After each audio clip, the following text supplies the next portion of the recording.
When you think about businesses that are selling through the roof, like Aloe or Allbirds, sure, you think about a great product, a cool brand, and great marketing.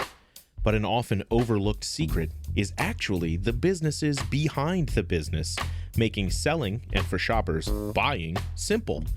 For millions of businesses, that business is Shopify. Nobody does online business better than Shopify. It's home of Shop Pay, the #1 checkout in the world. You can use it to boost conversions up to 50%, meaning way less carts going abandoned and way more sales going through to checkout. Sign up for your $1 per month trial period at shopify.com/income, all lowercase. Go to shopify.com/income to upgrade your selling today. That's shopify.com/income.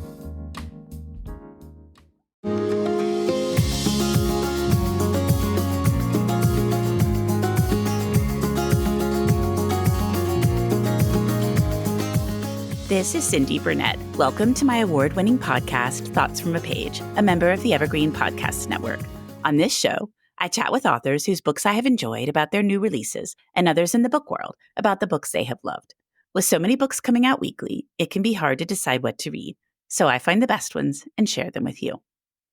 In a similar vein, I recently released my 17-page 2025 Winter Reading Guide that highlights 45 recent and upcoming releases, plus new titles in book series, fiction, nonfiction pairings, stellar mystery series, and some anticipated spring and summer releases. All of these will make great reads for this winter and spring. I strive to find those under-the-radar gems. If you're interested, fill out the Google form in the show notes and submit a tip of your choosing. Today, Kelly Hooker is here for March's real-time reading.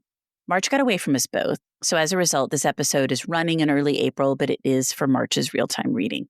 We talk about what we've read recently that really worked, what we're currently reading, what's up next, some books that didn't work so well, and what's in the mailbag. I hope you enjoy our conversation. Is anyone out there? Another salesperson enduring the endless search. Exhausting. If you want to get right to the right conversations, you need LinkedIn Sales Navigator. Whether you're looking for new leads or strengthening existing relationships at your top accounts, get right to the right conversations with LinkedIn Sales Navigator. Try LinkedIn Sales Navigator now with a free 60-day trial at linkedin.com/trial. That's linkedin.com/trial. Terms and conditions apply!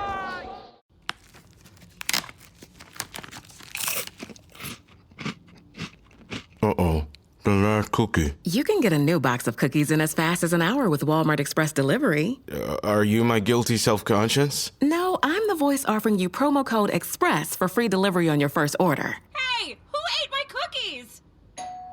You mean, these cookies? Order now. Welcome to your Walmart. Promotion valid for first express delivery order. $50 minimum subject to availability. Restrictions apply. Welcome, Kelly, for March's real-time reading. How are you? I am doing great. I'm happy to be here chatting about books with you today. How are you doing? I'm doing great as well, and I am the same way. I always learn about some wonderful books whenever we have these conversations. Yes, I cannot wait to hear what you're reading. So what's been going on in your world? Sorry, I'm like, what has been going on? Yeah, I know. I was going to say, what hasn't been going on in your world? Well, we are just finally unpacking all of the books that are in the closet that have been in boxes since we moved last August. And we are in the process of building our little library. So I'm very happy to reconnect with my books and purge my shelves and bring some to little free libraries and just have everything out where I can see it. That is so exciting and must make you very, very happy. It sure does. How about you? Nothing too exciting. I have a closet where all my books are, and it is a huge mess, and I need to be focused on getting it organized as well. But all I've really been doing is trying to weed out some. I've been posting in our neighborhood Facebook book club group and asking people if they want certain books and then putting them out on my porch. So it's been really nice to at least share some of my books with other readers and get some of the books out of the closet. Yes. Okay. How big is this closet? It's huge. It's actually hilarious. I don't know what it was built for originally, but as soon as I opened it, I was like, oh my gosh, it's an entire book closet. So yes, it's very large, but even then it is so full of books. It's crazy. I want to design this space for you. This could be amazing. This could be the most Instagram-worthy bookish space ever. Like, you are sitting on a gold mine. I really am. When you come visit, that could be one of our projects. How fun is that? Yes. Please come Yes. visit to organize my closet. That sounds great. I would love nothing more. Well, we'll plan on that at some point. Great. Let's do it. So what have you read recently that you really liked? I just finished Too Old for This by Samantha Downing. It comes out August 12th. And I hesitate to call a book about a serial killer lighthearted, but overall, it was such a cheeky and entertaining read. The story's about Lottie Jones, and she thought her crimes and life as a suspected but not convicted serial killer were behind her. Decades earlier, she changed her identity and she kind of tucked herself away in this small town. But now her most exciting nights are the weekly bingo games at the local church, and she gossips with her friends, and that's what her life is about now. But when investigative journalist Plum Dixon shows up on her doorstep asking questions about Lottie's past, specifically her involvement with numerous unsolved cases, well, Lottie just cannot have that. But getting away with murder is hard enough when you're young. And when Lottie receives another annoying knock on the door, she realizes this crime might just be the death of her. So that is the basic premise. And this story is just so different from anything that I've read before. It was a interesting mystery, but, you know, as Lottie is aging, she is not a spring chicken. You know, she is lugging around these bodies and her knees hurt, you know, and so she's got problems. So it was just kind of a lighthearted, fun, in quotations, book. And that's Too Old for This by Samantha Downing, and it comes out August 12th.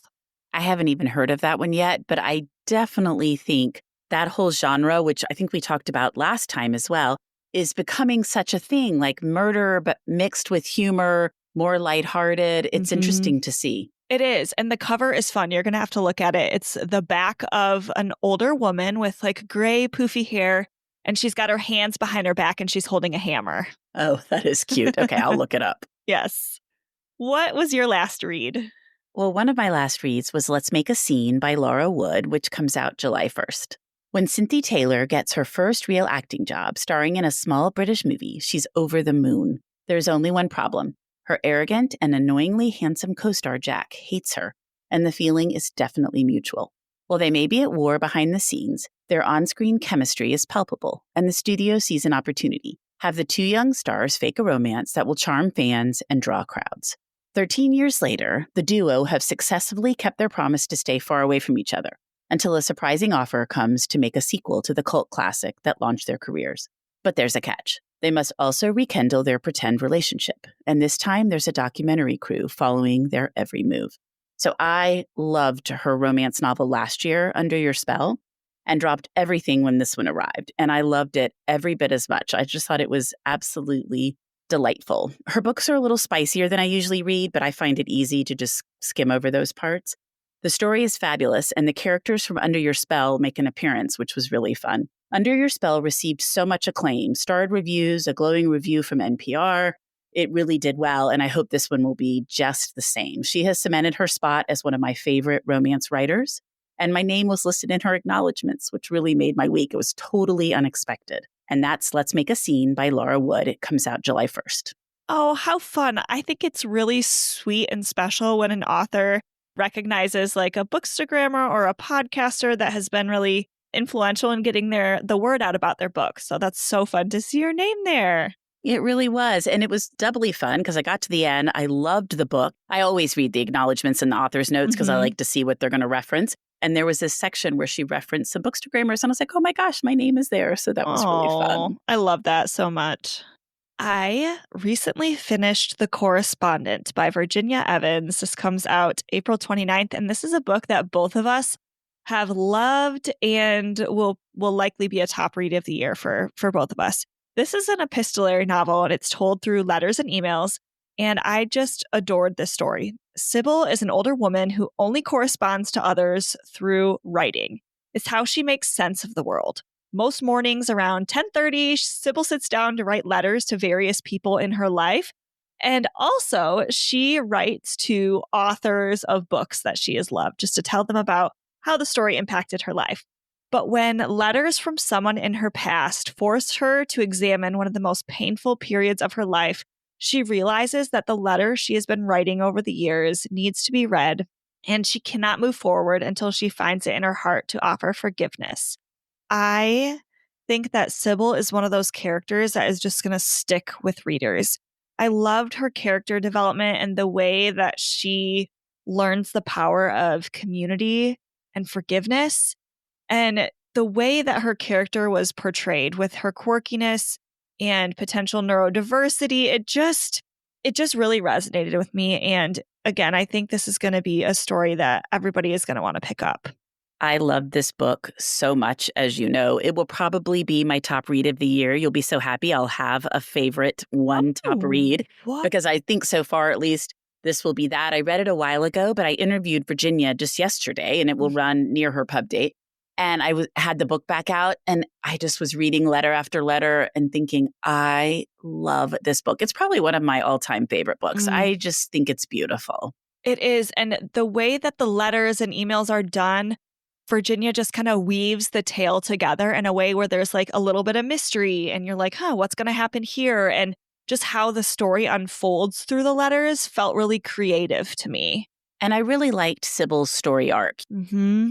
I started out not totally certain about how I felt about Sybil, but as the story progresses and you learn more about her and her mind is opened somewhat, it's interesting to just see how everything plays out. And I loved the whole Ann Patchett thing, where she wrote Ann Patchett in the book. And I can't remember if Ann Patchett writes her back, but then Ann Patchett blurbed the book. So the other book I read recently that I also really liked was Park Avenue by Renee. And I don't know how you say her last name. Adhieh? I'm not totally certain. It's Adhieh. And that comes out June 3rd. Jia Song was always destined for greatness. As the daughter of Korean bodega owners, she promised herself that she would have every Fifth Avenue luxury when she grew up. And it is all within reach. So when her boss asks for a Friday morning favor, sitting in on the hush-hush family implosion of a high-level client, she accepts without hesitation, only to find out that the client in question is one of the most famous Korean families in the world. The Park family's net worth is estimated at $1 billion, and their mega-successful Korean beauty brand has shaped the culture for the past 2 decades. But the patriarch is filing for divorce while his wife is dying, and their 3 children can't stop snapping at each other. Suddenly, Jia is thrust into the 3 Park siblings' backstabbing family politics and embroiled in a drama that feels straight out of a Korean soap opera. As she sorts through the lies and subterfuge, chasing the truth across the globe on private jets, she finds herself falling for this broken, badly behaving family in ways she can't quite explain. I loved everything about this book. I tore through it. I adored the characters, the storyline, the family dynamics, learning more about Korean culture, and just the plot itself. I am not a fan of rich people behaving badly storylines. They just don't usually work for me. But this is not that at all, for which I was really grateful. It is more the portrait of a family who is struggling because the patriarch is a terrible person who doesn't really care about his family and how that is going to impact all of them. So I just thought it was a great read, and that is Park Avenue by Renee Adhieh, and it comes out June 3rd. Oh, I'm so glad that worked for you. I'm picturing the cover. It's pretty vibrant, right? It is. It looks kind of like a Monet painting. It's got all these different colors. It's beautiful. Good. I'm glad that worked for you. Yeah, it was really fun. Okay, the book I'm reading now is called Notes on Infinity by Austin Taylor, and it comes out June 3rd. This is a debut, and it follows 2 Harvard students, Zoe and Jack, who find themselves propelled into the intoxicating biotech startup world when they announce they've discovered the cure for aging. This is described as a different kind of love story where the thirst for achievement consumes and the stakes are forever. Notes on Infinity asks, how far would you go to achieve your dreams? So I'm about 30% in, and I'm really captivated by the writing and the Harvard setting. One early reviewer says, quote, you could kind of see it might be a train wreck, but it's one you don't want to look away from. And I feel like those types of books that's just kind of catnip to me. I do like watching a train wreck unfold. I can see how initially the book might get a little bit bogged down by the science of things, but early reviewers all commented on the second half of the book and how incredible it was. So I'm excited to see how this plays out. But for now, I'm really enjoying it. And that was Notes on Infinity by Austin Taylor, and it comes out June 3rd. I don't think I've even heard of that one. I was trying to get onto Goodreads to look it up because I'll often say that and then I'll see a cover and be like, oh, I've seen that everywhere. I just didn't register the title. But I don't think I'm familiar with that. It sounds really good. Yeah, it's a Celadon book, and I had requested it a few months ago. I don't know where I saw it, but then my wish got granted on NetGalley, and so they sent me the ARC, and I was like, oh, I don't know where this came from or why I wanted it, but I'll give it a try. Oh, good. Yeah, it sounds really interesting. I can't wait to hear what you think when you're done. Yes. What are you reading right now? I'm reading Murder at Gulls Nest by Jess Kidd, which comes out April 8th. It's set in 1954. When her former novice's dependable letters stop, Nora Breen asks to be released from her vows as a nun. Haunted by a line in Frida's letter, Nora arrives at Gulls Nest, a charming hotel in Gore-on-Sea in Kent. A seaside town, a place of fresh air and relaxed constraints, is the perfect place for a new start. Nora hides her identity and pries into the lives of her fellow guests. But when a series of bizarre murders rattles the occupants of Gulls Nest, it's time to ask if a dark past can ever really be left behind. I'm really liking this one so far. There's humor, the writing is really smart, and the setting and the time period work well for the story. And that's Murder at Gulls Nest by Jess Kidd. That sounds great. I feel like those cozy mysteries or whatever that genre is, those lighthearted mysteries are really having a moment. I agree with that completely. Well, what else are you reading? Along those lines, I am reading Beach Reads and Deadly Deeds by Allison Brennan, and it comes out June 17th. In this fun mystery, we meet Mia, and she lives this regimented life. She's taking care of her grandma and her cats, and she's working in this high-demand job. She loves to escape in a good book, and she likes to spend her time on Bookstagram as a reviewer, which is a fun angle here. So Mia earns a free work trip to this luxurious private island, and she's reading on vacation when gossipy notes written in the margins of an old book turn out to be clues to the disappearance of another guest. Mia finds herself diving headfirst into a dangerous adventure.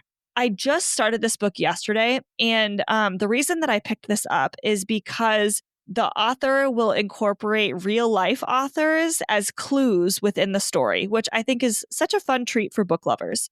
One early reviewer said, though the mystery sometimes takes a back seat to the romance and island drama, the book maintains a lighthearted, escapist tone. And I think that this will be a fun book potentially for the summer reading guide. And again, another lighthearted mystery with sun-soaked luxury. And that was Beach Reads and Deadly Deeds, and it comes out June 17th. I just recently was pitched this one. I haven't responded yet, but I added it to the literary lookbook. It just made me think, I remember adding that to the list because I know you and I are madly working on that to get it ready for end of April. And so it's a title that I had literally just inputted yesterday. Oh, perfect. Well, good. Yeah, I got that email, I think maybe yesterday or a couple days ago, and I just picked it up right away, and it sounded great. Awesome. I can't wait to hear what you think. Yes. So my other read is one that I'm actually getting ready to start. I usually have a physical book going, an audiobook going, and a book on the Kindle app that I read on my phone or on my iPad. And I have not been able to settle on a book on the Kindle app. I keep digging in and out of stuff and nothing's really sticking. But this one sounds really good, so I plan to start it tonight. And that's June in the Garden by Eleanor Wilde, and it comes out June 17th. After her mother's unexpected death, June must vacate her home. But when the social worker urges her to move into a flat with no garden, clearly that won't work. With no other options, she embarks on her first solo trip in search of a father she's seen only in a single old photograph. When she unexpectedly shows up at his door, he panics and turns her away, unwilling to jeopardize his idyllic life and new family. On her way out, June spies an unruly backyard and with nowhere else to go, quietly moves into her father's yellow garden shed. Once again, she can spend her days surrounded by her beloved flowers. But when her father's 12-year-old son, her half-brother, discovers June, she must choose between being seen for the first time or running away yet again. A beautiful and heartwarming portrait of a young woman who looks at the world differently, June in the Garden encourages others to do the same. So this book sounds right up my alley. I love these type of stories. The cover is delightful, very happy. Looks like it will be a great summer read, and I hope it is. And that's June in the Garden by Eleanor Wilde. I just received this book in the mail, and it looks so good. I am drawn to books with quirky characters, and this sounds great. I'm glad you're starting it, and I hope you really love it. I hope I do too. And yes, I'm waiting on the physical copy, but as I said, I was just really struggling to find something to read from NetGalley. And so I thought I'm going to go ahead and just dive into this one. Good. I'm so glad. What's up next for you? Next is Slanting Towards the Sea, and it's by Lidija. I believe it's Hilje. This is a story that spans 20 years, and it's about one life-altering summer in Croatia. The story follows Ivana, who divorced the love of her life, Vlaho, a decade ago. They met as students at the turn of the millennium when newly democratic Croatia was alive with hope and promise. But the challenges of living in a burgeoning country extinguished Ivana's dreams one after another, and a devastating secret forced her to set him free. Now her ex-husband, he's remarried, he's got kids, and Ivana's life has taken a downward turn. In her 30s, she returns back to her childhood home to care for her father, and she finds solace in reconnecting with her ex-husband and his family. But when a new man enters Ivana's life, the carefully cultivated dynamic between the three, so her ex-husband and his new wife, forcing a reckoning for all involved. I want to read this book because my dear friend Ivana was born in Croatia, and she's always told me what a beautiful country it is, and the sea, how she just has such fond memories there as a family. So I've been fascinated by the history in that part of the world. That was Slanting Towards the Sea by Lidija Hilje, and that comes out July 8th. I am so excited for this one because we went to Croatia last summer, and it is probably, other than Paris, my favorite place I've ever been. I just loved it. So I can't wait to read about it in this fictional story. And it's interesting because it mentions it being a newly formed country. And that is all anybody would talk about while we were there in a good way. They all remember the war, becoming their own country. I mean, it's something that is very, very important to them, as it should be. And so I'm so excited to see how this one unfolds. I just wanted to wait a little bit because I can't read all heavy books at once. And it doesn't sound super heavy, but I just need to kind of balance. But I can't wait to hear what you think. And the reviews are amazing so far. Oh, good. I'm so glad. Yeah, when I first saw this, I immediately sent it to Ivana and I said, look at this story. It's about Croatia because there haven't been many. And so I'm glad that this focus is coming to this part of the world. I agree. So up next for me is The Bright Years by Sarah Damoff, and it comes out April 22nd. Ryan and Lillian Bright are deeply in love, recently married, and now parents to a baby girl, Georgette. But Lillian has a son she hasn't told Ryan about, and Ryan has an alcohol addiction he hasn't told Lillian about. So Georgette comes of age watching their marriage rise and fall. When a shocking blow shatters their fragile trio, Georgette tries to distance herself from the reminders of her parents. Years later, Lillian's son comes searching for his birth family, so Georgette must return to her roots, unearth her family's history, and decide whether she can open up to love for them or herself while there's still time. I met Sarah at FallCon last year when the publisher was already hyping this one, and I have heard nothing but absolutely fantastic things about it, and I'm really eager to start it. I know you've read it and really enjoyed it, and like I said, I sometimes have to put off some of the heavier reads. There's been a lot happening here, so I haven't been ready to dive into something that is a little heavier, but I now am, and I can't wait to read it, and that is The Bright Years by Sarah Damoff. I love that you have that personal connection with Sarah, and I think that it does just change your perspective on a book when you can meet the author and hear about their journey for their words and their ideas coming into the world. I agree. Well, what else is up next for you? The other book that I'm really excited about reading is The River is Waiting by Wally Lamb. This comes out June 10th. I had a professor in college that was the biggest fan of Wally Lamb, and I read I'll Fly Away, Testimonies from the Women of York Prison. This was a nonfiction book that Wally had written, and I really loved it. Most of his books were released in the mid-90s to mid-2000s, with his last book released in 2016. One of my friends on Bookstagram read an early copy of this months ago and has been raving about it ever since. The River is Waiting is about Corby Ledbetter, and he is a man who's really struggling. New fatherhood, the loss of his job, and a growing secret addiction has thrown his marriage into a tailspin. And that's before he causes the tragedy that tears the family apart. So Corby is sentenced to prison, and he's really struggling to survive life on the inside. He's bearing witness to awful acts of brutality, but he's also experiencing these small acts of kindness with a prison librarian who sees his light in some of his fellow offenders. Buoyed by the inmates and the librarian, as well as his mom's enduring faith in him, Corby begins to transcend the boundaries of his confinement and hopes that mercy and reconciliation might still be possible. I'm always captivated by prison stories, and themes of redemption and reconciliation, they always strike a chord with me. And that is The River is Waiting by Wally Lamb, and it comes out June 10th. I know people are so excited that he has another book coming. Yeah. Have you read any of his books before? No, I think he's way too heavy for me. Okay. That's what I'm wondering. I bought a couple of his ages ago, and they've been sitting on my shelf. So I'm curious to see how this goes. I know. I can't wait to hear. So the other book I'm really excited to start is My Friends by Fredrik Backman, which comes out May 6th. Most people don't even notice them. 3 tiny figures sitting at the end of a long pier in the corner of one of the most famous paintings in the world. Most people think it's just a depiction of the sea. But Louisa, an artist herself, knows otherwise, and she is determined to find out the story of these 3 enigmatic figures. 25 years earlier, in a distant town, a group of teenagers find refuge from their difficult home lives by spending their days laughing and telling stories out on a pier. Out of that summer emerges a transcendent work of art, a painting that will unexpectedly be put into 18-year-old Louisa's care. As she struggles to decide what to do with this bequest, she embarks on a surprise-filled cross-country journey to learn the story of how the painting came to be. So what more can I say? It's Fredrik Backman. It is the May Indie Next Pick #1 title. People love his book. He has such a huge following. The reviews are stellar, and I can't wait to start it. And that is My Friends by Fredrik Backman. Oh, good. I'm glad it's getting good early reviews. It's one that I'm really anticipating as well. Yes, and it sounds like an interesting premise. He always comes at things from such a different angle, so I'm curious to see about this one. Yeah, me too. So do you have anything that hasn't worked for you or that you've DNF'd? Yes. You're like, most definitely.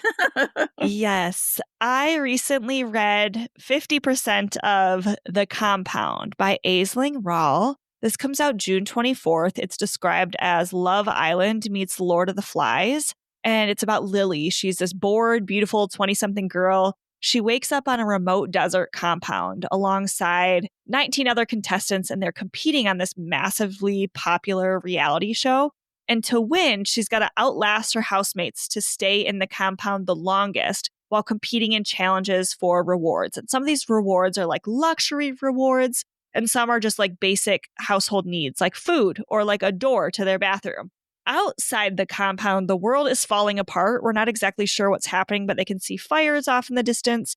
So Lily has no desire to leave the house. She's fine there. When the unseen producers raise the stakes, forcing contestants into upsetting, even dangerous situations, the line between playing the game and surviving it begins to blur.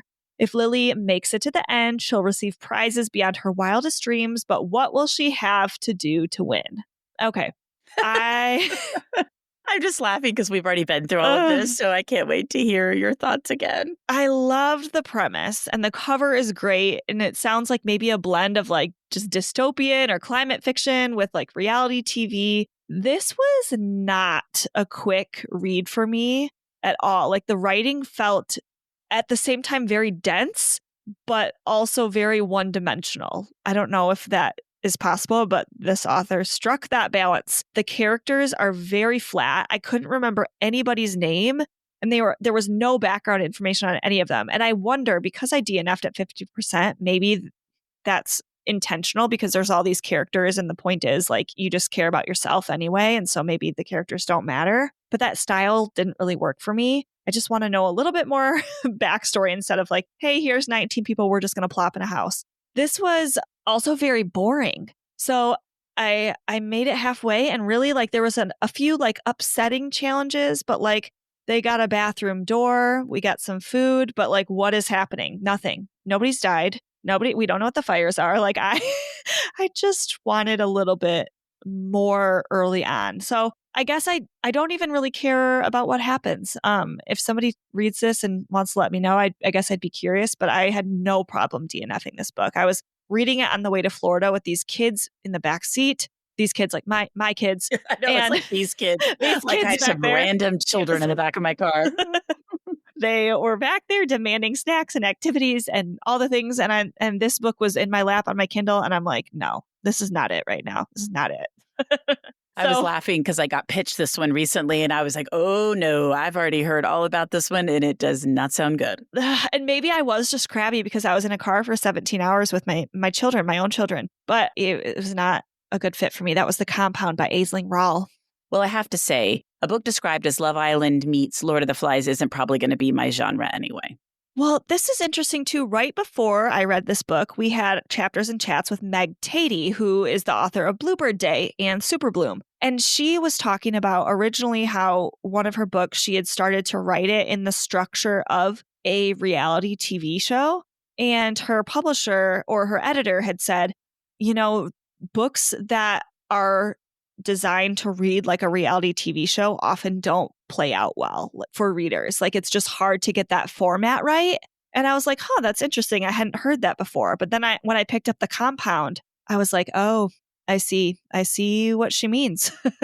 That is interesting because Murder in the Family by Cara Hunter did so well and it's written that way. So I guess it just depends on the book. That's true. I feel like that was more of like a documentary, like as opposed to just like reality TV where like it's more unscripted. That's a good point. But no, you're right. It is more like a documentary versus reality game show TV. Yeah. But no, that good, makes sense. Good distinction. Yeah. How about you? Are there any books that have not worked well for you lately?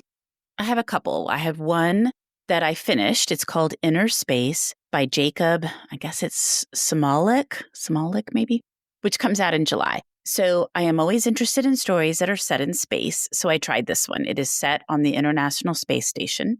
And it is set in 2021, but it's an alternative. It's not really an alternative universe, but it's a story that like could have happened. So it's not based on what really happened in 2021. It's a fictional story. And I'm not really sure why he didn't put it in the future a little bit, because that was kind of confusing to me. Like it's set during our time, but it's totally different than what's happening. So that was a little baffling to me, first off. And then second of all, as you were describing The Compound, nothing happens. These astronauts, the Russians and Americans, are on the space station and some little thing happens. And other than that, you literally are hearing about the day in, day out of the space station, interspersed with these very like super short transcripts that are kind of indicating something went wrong, but you don't know exactly what and what's happening. And so I loved all the details regarding the space station. And he hasn't been up there, but he did a lot of research. And so that was all interesting, but not enough to sustain the entire book. I had to get to the end just to see if anything ever picked up, and sadly, it did not. I just didn't like the way any of it went. It was boring, and I ended up giving it 3 stars instead of 2 because I kind of went back and forth. But I did like all the space details, but it's definitely not one I'd be recommending to people. And it's called Inner Space by Jakob Szamalek, I think is how you say his last name, and it comes out in July. Wow. Okay. Sorry about that. Yeah, it was a bummer. And then I tried Hazel Says No by Jessica Berger Gross, which lots of people have been liking. So I am probably the aberration here. But I DNF'd it because I could not stand Hazel's parents. They were just so wishy-washy, so self-absorbed and self-consumed. It was really hard for me to read. So I ended up passing on it. But it's a debut with great reviews, so it may just be me. But I just couldn't get past the characters. And that's Hazel Says No by Jessica Berger Gross. Did that read a little YA to you? Yes, for sure. And it is definitely set at a high school, so that would make sense. But yes, I just all the way around, I thought this is just not the book for me. But yes, it definitely read YA. And I just, the whole premise, it was all interesting and not my book. Okay. I was thinking about picking that one up, and I had looked at some early reviews and I was like, I don't know if this is going to be the one for me, but thank you for verifying that. Well, you might like it. I don't know, but I just felt like it could have been very different and made it a stronger book. That makes sense. Yep. Do you have any others? No. Things have been picking up for me in a good way. Oh, that is wonderful. Switch to Verizon Business and get more from your internet without paying more for your internet. Get LTE Business Internet starting at $39 a month when paired with a Business Unlimited smartphone plan. That's unlimited data, and with it, unlimited possibilities. Start saving today with Verizon Business, ranked #1 in small business internet customer satisfaction by J.D. Power. Starting price for 25 megabits per second internet plan with savings, plus taxes, fees, and economic adjustment charge. Terms apply. For J.D. Power 2024 award information, visit jdpower.com/awards. It's time for basketball, and Uber Eats is dropping deals on game day favorites to keep you locked in on the action. Like when you're craving a buzzer beater, but Also, buffalo wings, or when an upset makes you want to ugly cry into a pizza. And right now, Uber Eats has game day deals from McDonald's, Popeyes, Pizza Hut, Wendy's, and hundreds more local favorites. So you can keep your eyes on the ball and your hands on a hamburger. Order now, only on Uber Eats. Product availability varies by region. See app for details. What about book mail? Have you got anything exciting coming in? Yes. I just got Everyone is Lying to You by Jo Piazza. This comes out July 15th. We hosted Jo for Chapters and Chats last year for the Sicilian Inheritance. And at that time, she shared with us that she was currently working on a tradwife mystery, the first of its kind. And we were all like, oh, okay, like pretending like we knew what tradwife was. And then somebody in the chat finally was like, I'm sorry, maybe I'm just a little older, but what's a tradwife? And we were all like, oh, phew, thank you. Thank you for asking. So if there are listeners who don't know what a tradwife is, according to ChatGPT, a tradwife is short for traditional wife. It's a woman who embraces traditional gender roles in marriage, often choosing to focus on homemaking, child rearing, and supporting her husband as the primary breadwinner. And the tradwife lifestyle is rooted in historical ideals of domesticity, cooking, cleaning, family care over pursuing a career outside of the home. So Jo also, in addition to being an author, she has a podcast called Over the Influence. She's really a cultural anthropologist. She follows influencer culture very closely. And there is this largely growing trend for women to like dress up in these elaborate yet very revealing traditional dresses and say they're only dependent on their husband. But it's kind of ironic because they have this multi-million-dollar Instagram business that they don't acknowledge they get money from. It's just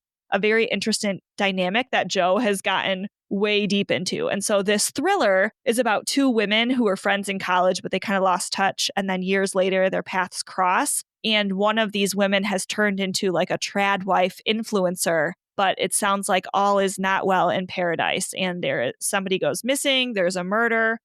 So I'm curious to see where this goes. I like that it's a unique premise, which I think is hard to do with thrillers. And I'm excited to read it. It's Everyone is Lying to You by Jo Piazza. And it comes out July 15th. She posts a lot about tradwives on her Instagram. So if you follow her, which I'm sure you do, you'll see some of that. It's interesting. It's a strange part of the internet. It is. It's a very niche interest. But if you're interested in like learning more about tradwives, Ballerina Farm on Instagram is her handle. She has like millions of followers and she's kind of like the poster girl for the tradwife lifestyle. Oh, okay. I did not know that. Yes, check it out. Yeah. I don't know if I will, but that's good to know. Yes. I don't know if I have the patience for one more crazy thing right now. Yeah, it's interesting. Recently, I acquired The Summer We Ran by Audrey Ingram, and it comes out June 3rd. In the summer of 1996, teenager Tess Murphy's mom gave her two rules to abide: keep quiet and stay out of trouble. Her mother landed a new job as a cook at an affluent Virginia estate and didn't want anything to risk the opportunity, least of all her outspoken daughter. What no one saw coming was Tess falling deeply in love with the boy next door, high society Grant Alexander. Over a few wondrous and heat-filled months, Tess and Grant's love blooms so ferociously it feels utterly impossible that anything could keep them apart. Until tragedy strikes and they find themselves pained by betrayal with little hope to repair the damage that's been done. Now, 2 decades after their epic teenage romance abruptly ended in heartbreak, Tess and Grant are both running for governor of Virginia, where secrets from that summer threaten to shatter their families, their futures, and the love they once shared. So I didn't read her book, The River Runs South, but I remember when it was all over Instagram. She lives here in Virginia, and this book is set here, and I always like reading stories where I'm living, so I'm really excited for that. The early reviews are fabulous. She was with Alcove Press before, but this is a Zibby Books publication, and the cover is very inviting, and it's The Summer We Ran by Audrey Ingram. Oh, good. I got to read this book very early. I read it last June, and before it was up on NetGalley, and I got to provide some feedback on the book as well as the cover. It was such a cool opportunity. I've never gotten that chance before. And so the book, I read it when it was just like a PDF on my iPad, and I had no idea what it was about, like not even the genre. There was no cover. I just went into it totally blind, and I'm like, am I reading a thriller? Am I reading it? What is this? But it ended up being such a cool opportunity. And so that book has a really special place in my heart. I loved it. Oh, good. And did you read The River Runs South? No, I didn't. No. Okay. If you look it up, I bet you'll recognize it because when it came out in 2023, it was all over Instagram. Okay. I'll have to investigate. Well, what else has arrived for you? The Marigold Cottage Murder Collective by Joe Nichols. It comes out August 19th. This is described by the publisher as the Thursday Murder Club or Only Murders in the Building, but with a Southern California twist. It's a cozy mystery, and we meet Mrs. B, the landlady of the Marigold Cottages. She is a stubborn idealist who only rents to people that she cares about. So the tenants live contentedly in their dollhouse bungalows in Santa Barbara, just minutes from the beach, until their peace is shattered when a potentially violent ex-con moves in. 3 weeks later, a dead body is discovered on the streets of the peaceful neighborhood, and Mrs. B confesses to the crime to save one of her tenants who is wrongfully accused. The tenants then band together and form the Marigold Cottages Murder Collective to save their beloved landlady. This just sounds super cute. And again, I like the Southern California setting with the lighter mystery vibes. Those are just really working for me right now. That was the Marigold Cottage Murder Collective by Joe Nichols. I had this on NetGalley, and it does sound really cute. I can't wait to hear what you think. Yeah, the title's a mouthful, I guess, but it is. I'm telling you, that's a trend, all these longer titles. Yeah, it sure is. What else has arrived for you lately? What recently arrived here that I'm excited for is Our Last Vineyard Summer by Brooke Lee Foster, and it's out July 1st. After suffering through her first year of graduate school at Columbia following her senator father's death, Betsy Whiting is hoping to spend the summer with her boyfriend and hopefully end the summer as his fiancé. Instead, her mother, a longtime feminist and leader in the women's movement, calls Betsy and her sisters back home to Martha's Vineyard, announcing that they need to sell their beloved summer house to pay off their father's debts. When Betsy arrives on the island a week later, she must reckon with her strained familial relationships, a long-ago forbidden romance, and the complicated legacy of her parents. Following a dual timeline between 1965 and 1978, and filled with the vibrant, sunlit nostalgia of the cherished New England vacation setting, Our Last Vineyard Summer captures 2 generations of women navigating love, loss, and womanhood. I haven't read anything by her before, but this one sounds really good, so I'm excited to try it. Sounds like a great summer read. And that is Our Last Vineyard Summer by Brooke Lee Foster. That sounds great, too. There are so many good ones coming out. I do feel like that. We have talked several times about how 2025 started a little rockier for both of us, but I feel like it is majorly picking up as we head into summer. That's great to hear. Well, what else has been happening? You and I have been working on the literary lookbook, so that's exciting. Yes, we are working on our 4th, I believe, literary lookbook. It's launching April 29th. We create our literary lookbooks to help booksellers, librarians, and readers have a comprehensive but not exhaustive resource of upcoming releases for the next season. And last lookbook was like 600 books. It was insanity. So I wouldn't mind if this one was like a little bit on the slimmer side quality books. But yeah, it's a lot to put together, but it's so helpful for us. And we've heard it's helpful for other readers as well. I agree. I've actually been trying to put books in most days just to kind of not have to sit down at the end and push in so many books, just to try to kind of balance the work on it. But I was thinking the exact same thing yesterday. I really hope we don't hit 600 again. Yeah, that was too high. Yeah. There were so many books coming out, though, but it's hard to pare it down. So hopefully we can get this fun resource out to you at the end of April. Exactly. The other fun thing that happened to me was that I went to an event for the launching of Pine and Cedar, which is a new Flatiron imprint under one of their editors. S.A. Cosby and Sarah Pinborough are going to be, I think, the first 2 books that they're putting out. And so they were there, and it was really fun to meet both of them and talk with them and interact with them and to hear about their books and what they're thinking about a new imprint. And then we also had this really big conversation about sprayed edges, which the editor, her name is Christine, is calling spreages, which I thought was really funny. I love that. And so Sarah's latest, We Live Here Now, has spreages. And so she was talking about the process and how much earlier you have to have a book ready because of having the edges done, that it's not done much here in the US, so they have to send it out. So Sarah's book went to print in final form to get the spreages on it before the galley even went out. Isn't that interesting? Oh, wow. Wow. I feel like publishing is so slow to begin with. And then now when you add the spreages in, I feel like that is a whole extra level. And we had all of these conversations about spreages and whether people liked them, didn't like them, which genres they worked for. It was really interesting. That is fascinating. And I do feel like it signals to a reader that the publisher thinks that this is something special. I do agree with that. I feel like that more than anything, it is indicative of their thoughts on the book, because it seems like they're putting it on those books that they're then really hyping. And I mean, obviously it makes sense. It's expensive and time consuming, apparently. Yeah. Interesting. Wow. Spreages. Okay. Spreages, I know. So see, we're on the cutting edge here. We are on the cutting edge. What about chapters and chats? Do you have any events coming up? Yes, we have Wild Dark Shore with Charlotte McConaughey on April 13th. And then we've got Broken Country with Claire Leslie Hall on May 18th. And then we're trying to coordinate a few upcoming debuts that I've recently read and loved for the summer. So we've got some really good books coming on deck. And I just can't wait to chat with the authors. That's awesome. Those are so much fun. And those will be very interesting conversations. I think so too. Well, Kelly, thank you so much for joining me today. As always, I've added books to my list, and it's fun to hear what you're reading, what works, what hasn't worked, etc. Yes, likewise. Thank you so much for having me. Lowe's knows member-only doorbuster deals make SpringFest savings even better. Right now, rewards members can get 3 19.3-ounce Bonnie Plants vegetables and herbs for just $10. Plus, save $50 on a Charbroil Performance Series 4-burner grill, now $149. Lowe's, we help, you save. Valid through 4/7, excludes Alaska and Hawaii. Selection varies by location, subject to change. While supplies last. Program subject to terms and conditions. Details at lowes.com/terms. Wow, this house is cute. But can I really get in the game in this economy? I do have savings, and I am responsible-ish. I should bury it. I'm being wild. But what if I'm not being wild, though? Could I actually score a... Kick off your home buying journey with Zillow's new BuyAbility tool. It makes it easy to find out what you can afford, so you can get off the bench and onto the playing field with confidence.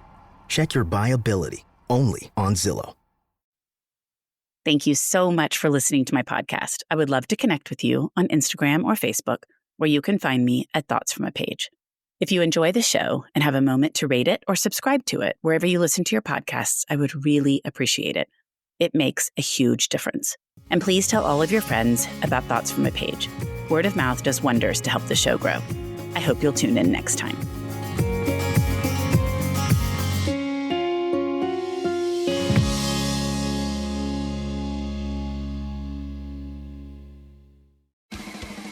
Science, science, science! Science, science! Hello, podcast fans. Want to get weird with us?